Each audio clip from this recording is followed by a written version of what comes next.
بسم اللہ الرحمن الرحیم۔ حضرت ابو بکر رضی اللہ عنہ کا ایک بڑھیا کی چپ کر خدمت کرنے کا بے مثال قصہ۔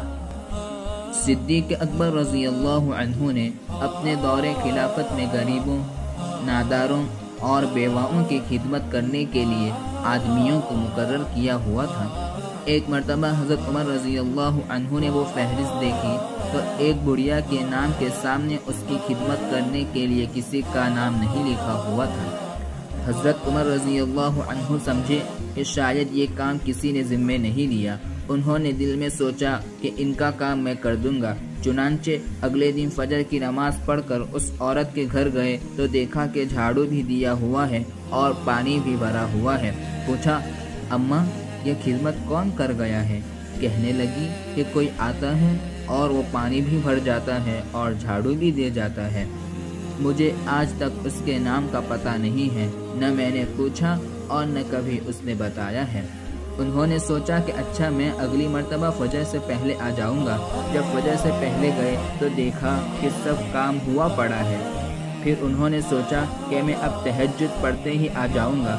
چنانچہ تہجد کے وقت آئے تو دیکھا کہ جھاڑو بھی دیا ہوا ہے اور پانی بھی بھرا ہوا ہے۔ وہ بھی آخر عمر بن خطاب رضی اللہ عنہ تھے۔